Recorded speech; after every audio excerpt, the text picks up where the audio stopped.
Hi guys, welcome back to my channel Lush Foliage. In today's video we are going to be talking about a very beautiful Aglonema. Now I'm not very sure about the exact ID. I was trying to search for the name and it says that it is Aglonema Silver Queen. Now again, when you tend to type Silver Queen, there will be like thousands of images coming up with different variegations. I'm not very sure, but any which ways, this is quite confused with the Dieffenbachia because of the stem, but it is an Aglonema. It looks very similar to the Dumpkin or the Dieffenbachia, but this is an Aglonema. Now this is a variety of Aglonema that you cannot expose it to direct sunlight. If there is even little bit of direct sunlight that's going to fall onto it, you can see this is how it's going to happen.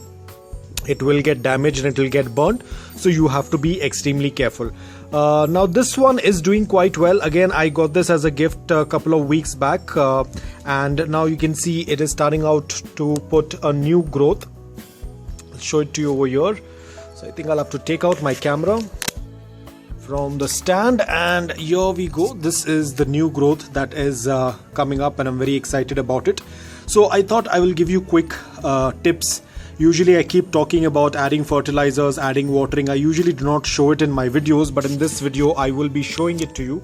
I will also show you how to clean the leaves in case if there is some dust that tends to settle on them, because cleaning of the leaves is equally important as giving water and nutrients to your plant. So today we will talk a little bit in detail about the care requirements. Let's talk a little bit about the light. Now this variety does not like direct sunlight. The leaves will get burnt. As I said, keep it an indirect bright light. You can grow it indoor, you can grow it outdoor. There is no issue as long as there is a good amount of indirect bright light. Little less light will also be okay, but then you'll have to compromise on the growth. Less light means that the plant is going to have stunned growth. So ensure that you're giving it a good amount of indirect bright light. Now I will just talk a little bit in detail about the soil. The soil is the same thing what I use for all of my plants, which is a mix of coco peat, garden soil, sand and perlite. Coco peat because they prefer a slight amount of moisture, garden soil to provide that natural minerals in the soil, sand to make the soil mix loose and porous, perlite to make the soil airy. A combination of this will make the soil mix well draining, because aglonemas do not like to be sitting in soggy wet soil, even though they prefer slight amount of moisture but not soggy wet soil. So ensure that your pot that you're using should have a drain hole so that the excess water can drain out. So I usually keep talking about how to water. I haven't actually shown you in person how I tend to water it or how I tend to take care of it. Now usually whenever you see around 2 inches of the upper layer of soil is dry, you'll have to go ahead and water it. Again, this depends. During summers the frequency of watering is going to be a little bit more, one because of the environment being dry and the soil tends to dry faster. Apart from that, aglonemas are in their growing period during the summers. You can already see it has a shoot, so they would require a little bit more watering. Again, this depends upon your environment and climate. Whenever you see upper layer of soil is dry around 2 inches, go ahead and do watering. Now today I will be doing a little bit of fertilizers as well. I'll be adding a little bit of fertilizers. So I will wet the soil a little bit first. Never add fertilizers, any kind of fertilizers to dry soil. It will damage the roots. You always have to moisten the soil. Now apologies, I'm not able to find any of my tools, so I'm just using this. You just need to till the soil a little bit so that the fertilizers can go in. So I'm just going to do it a little bit above, and then I have my compost tea ready over here. I'll be adding some water to it to dilute it.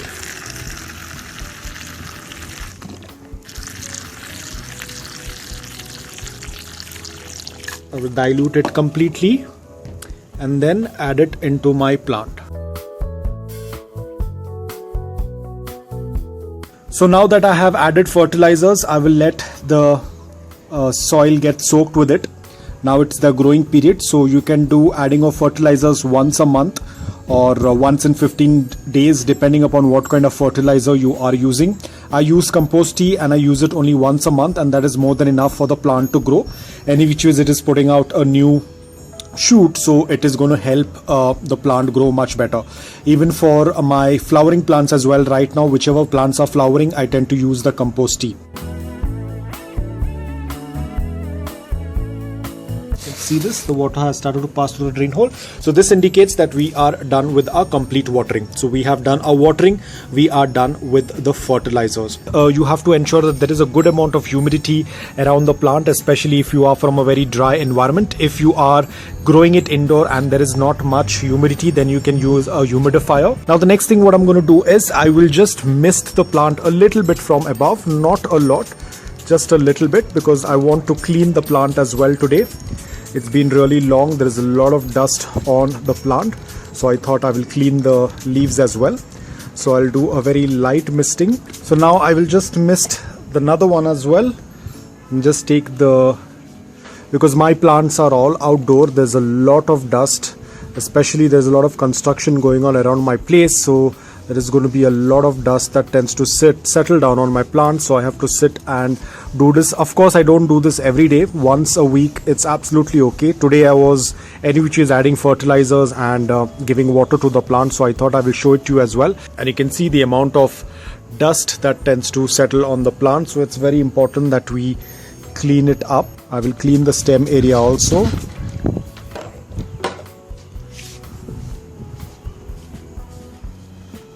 And you can see this, a lot of dust. It's always good to clean the underneath of the leaves as well. You don't need to spray, because this is where usually you might find some pests or insects or the white flies. Ideally, aglonemas don't have much of an issue, but it's always better to clean the leaves underneath as well as above. So in this way you clean all of the leaves, and that's how your plant will be very healthy. So as you can see, the water has also started to pass through the drain hole, which means that we are done with the complete watering. I will finish up with the last few leaves and then we are done, and probably I'll move on to some other plant. So that's all about it. So that was all the care that I give for my plant in order for it to stay very healthy and grow new leaves. Very soon it is going to put out a lot of new growth, because now it's the growing season. So I am pretty excited. So guys, that's all about it. I hope that you liked this video. If you did, please hit the like button, and if you're new to my channel, please consider subscribing to it. Until then, take care, stay safe and keep propagating.